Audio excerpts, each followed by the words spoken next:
সুপ্রিয় দর্শক, আমন্ত্রণ জানাচ্ছি বাংলা টিভির সাপ্তাহিক আয়োজন টপ নিউজ দেখার জন্য। আমরা এই অনুষ্ঠানে মূলত লন্ডনে প্রতি সপ্তাহে প্রকাশিত বাংলা সংবাদপত্রের প্রধান খবরগুলো নিয়ে আলোচনা করব। আর এই আলোচনার জন্য আমরা আমন্ত্রণ জানাবো একজন অতিথিকে।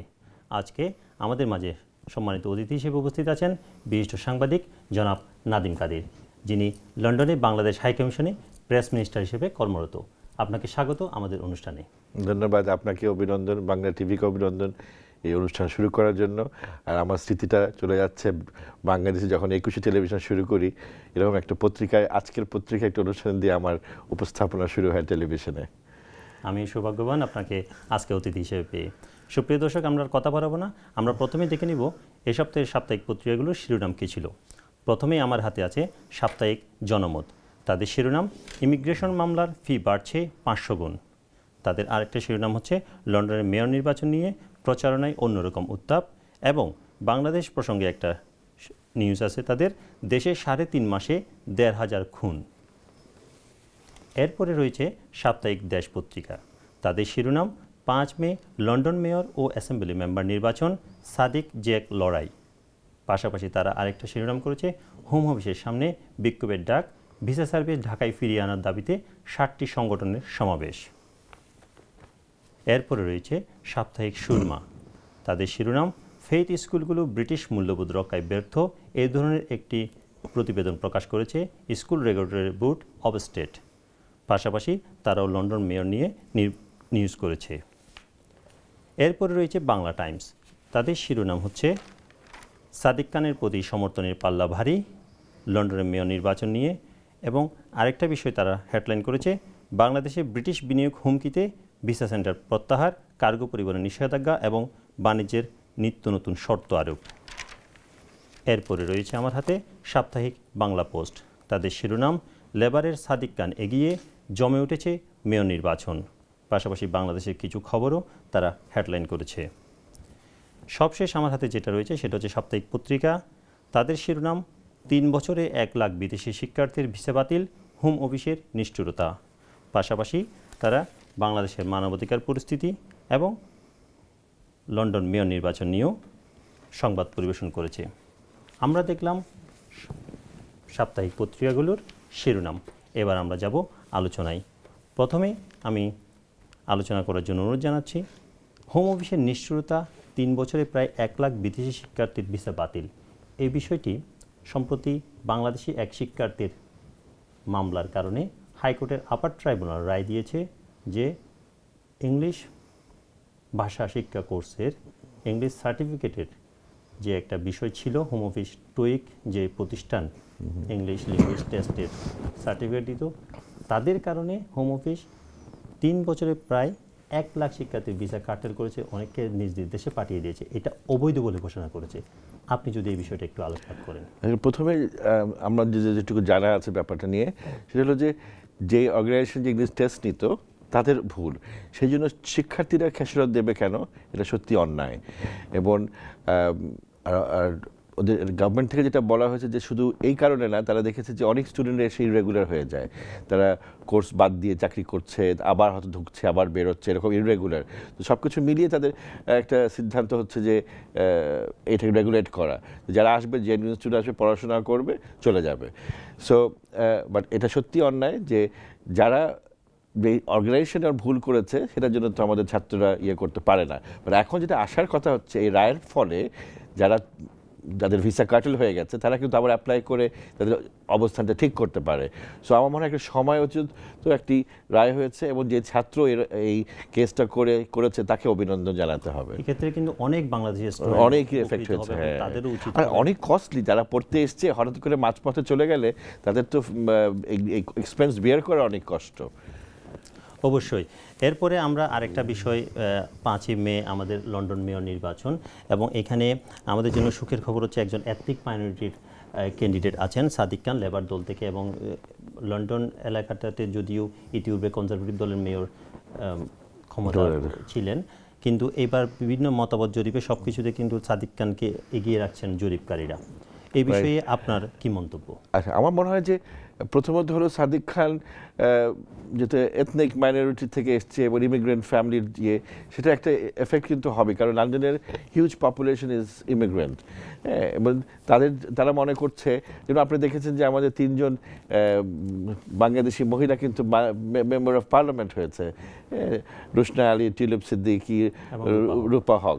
তো তারাও কিন্তু আস্তে আস্তে আমাদের এটা বাড়ছে, কারণ আমাদের যে আমরা যারা ইমিগ্রেন্ট যারা বাইরে থেকে আসছে তাদের সংখ্যা দিন দিন বাড়ছে। তারা মনে করছে যে আমাদের দেশীয় বা আমাদের রিজিয়নে যদি কি হয় তাহলে আমাদের ইন্টারেস্টটা সে বেশি করে দেখবে এবং সার্ভ করবে, এবং তার কাছে তারা আরও কিছু বলতেও পারবে খুব ইজিলি এবং সে আদায়ও করতে পারবে, এটার প্রেক্ষিতে। এবং পত্রপত্রিকায় আমি যেটা দেখেছি যে অন্য যেটা মেইন স্ট্রিম ইংলিশ পত্রপত্রিকা, সেখানেও কিন্তু বলা হচ্ছে সাদেক খানের পপুলারিটি ইজ প্রেটি গুড এবং he is likely to win the elections. But এখন এনি ইলেকশন কিন্তু শেষ দিন পর্যন্ত কিন্তু কেউ বলতে পারে না যে কালকে কি হবে।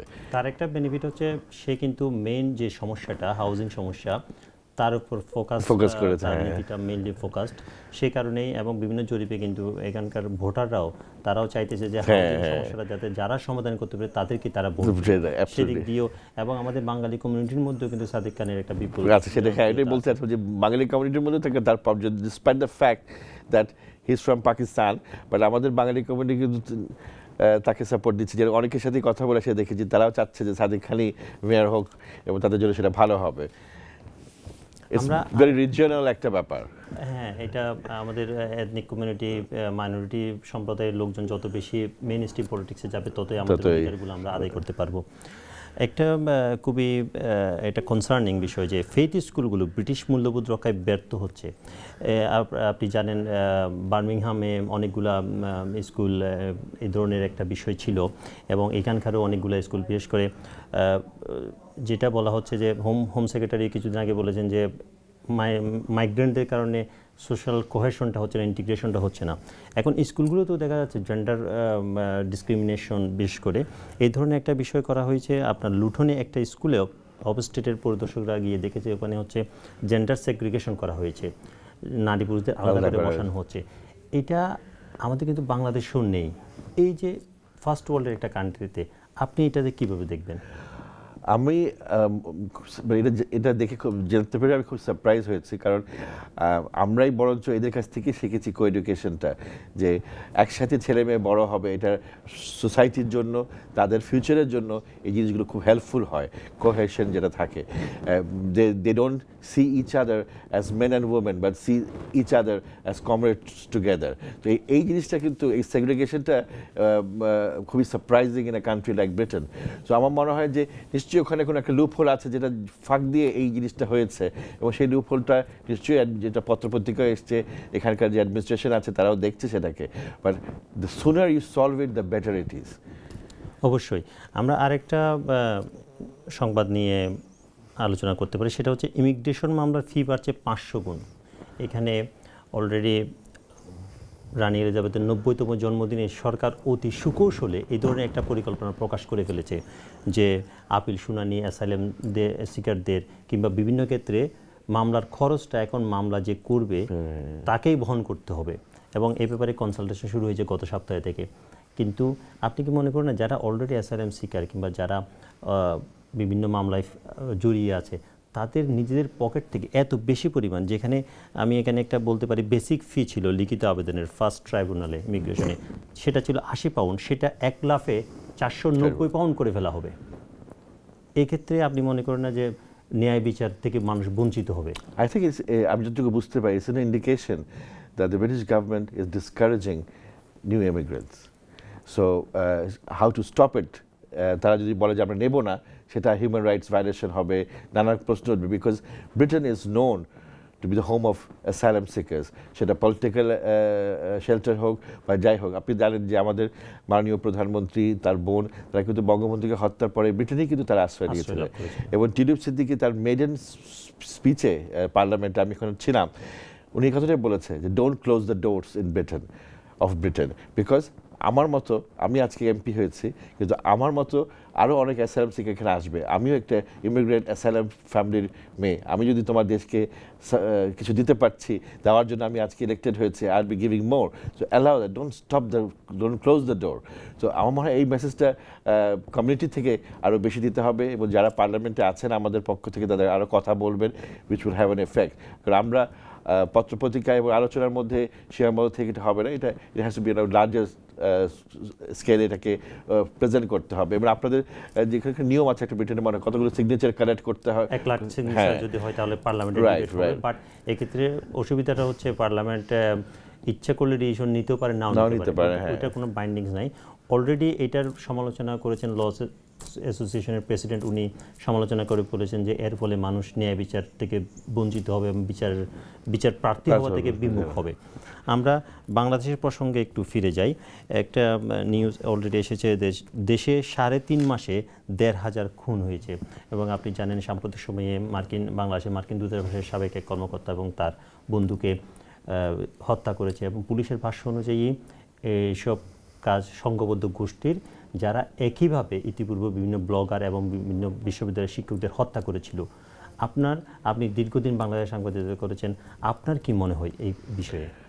প্রথমে আমি বলবো যে আমাদের হিউজ পপুলেশন, এবং আজকে ব্রিটেনে ক্রাইম হচ্ছে, আমেরিকায় ক্রাইম হচ্ছে, বাট একটা সত্যি কথা যেটা আমি বলবো যে আমরা ছোট দেশ, অনেক পত্রপত্রিকা, নিউজের হয়তো ঘাটতি থাকতে পারে, সেই জন্য জমি জমা নিয়েও মারামারি হচ্ছে, সেটাও কিন্তু প্রতিদিন একটা রিপোর্ট হচ্ছে বড় আকারে, অনেক সময় দেখা যাচ্ছে যে ফ্রন্ট পেজে পত্রিকায় চলে আসছে। সেই জন্যই মনে হচ্ছে যে অনেক বেশি, হ্যাঁ যে কোনো খুনাখুনি দুঃখজনক, শান্তি আমরা চাই, হওয়া উচিত না।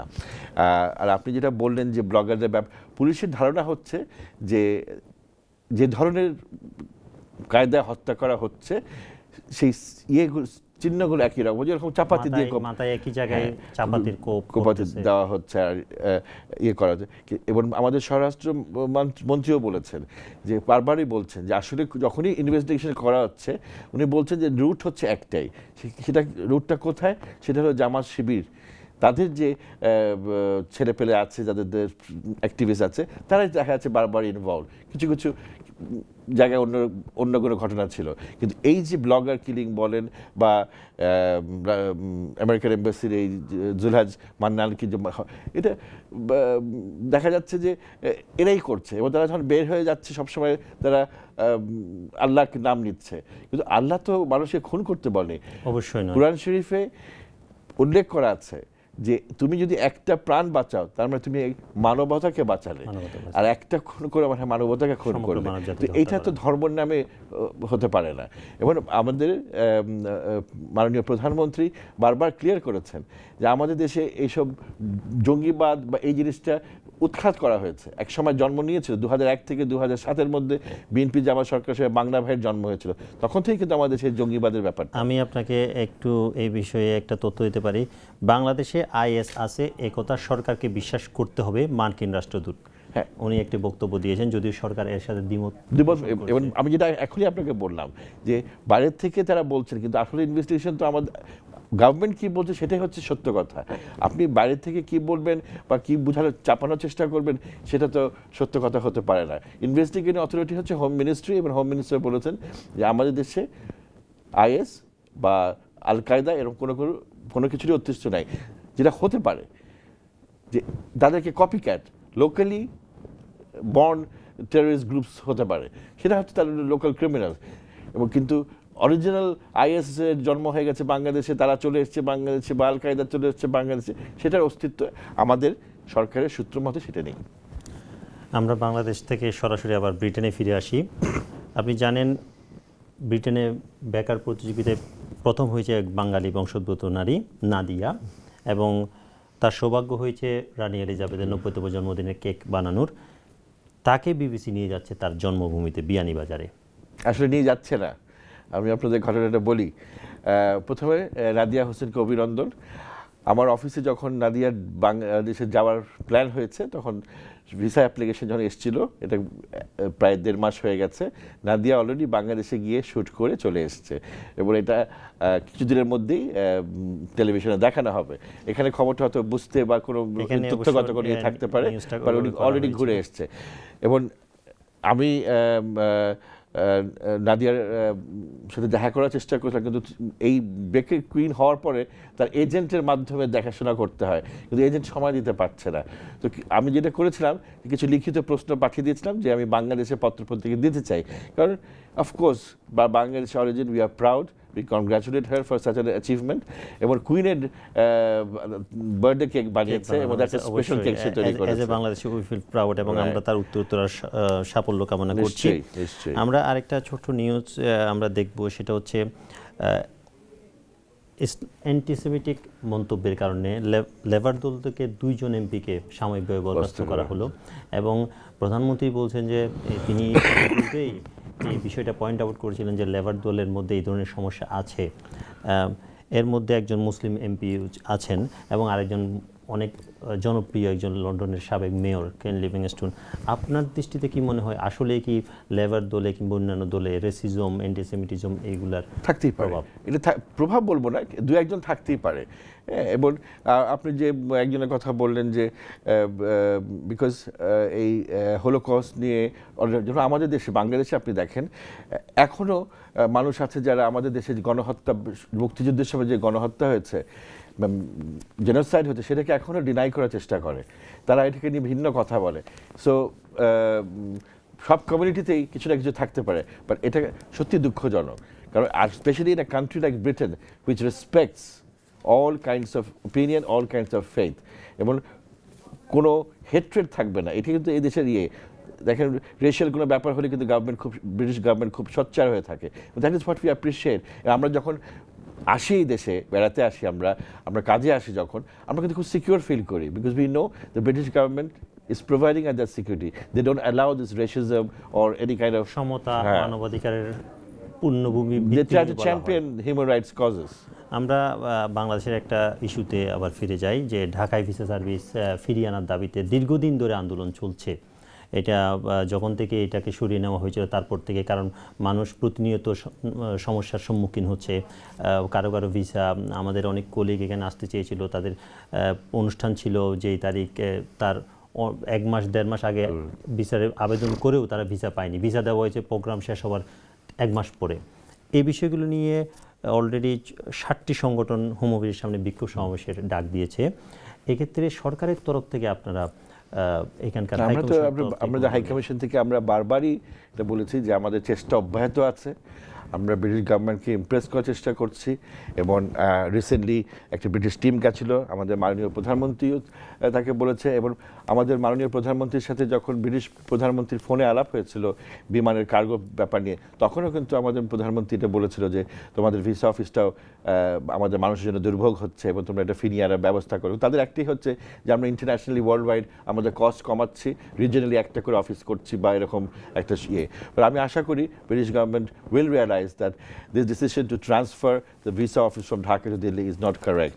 আর এই যে huge number of people যারা বিভিন্ন অনুষ্ঠান আছে, আমাদের recently we had this Commonwealth Journalists Association conference in London. There were 2 journalists who did not get the visa and somebody who got the visa late. সেই জন্য ওনার কনফারেন্সে আসতে গিয়ে তার সময় অসুবিধা হয়েছে।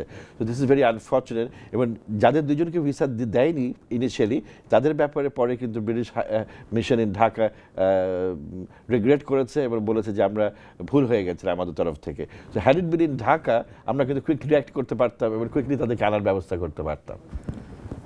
আপনাকে অনেক ধন্যবাদ আমাদের অনুষ্ঠানে সময় দেওয়ার জন্য। আমাদের সময় শেষ পর্যায়ে, আমি শুধুমাত্র দর্শকদের উদ্দেশ্যে একটি মেসেজ দিয়ে আজকের অনুষ্ঠান শেষ করব। সেটা হচ্ছে 8 মে ভিক্টোরিয়া পার্কে 5ম মুসলিম চ্যারিটি রান অনুষ্ঠিত হবে, যার মাধ্যমে ফান্ড রাইজ করা হবে এবং এটা বিভিন্ন জনকল্যাণমূলক কর্মকাণ্ডে ব্যয় করা হবে।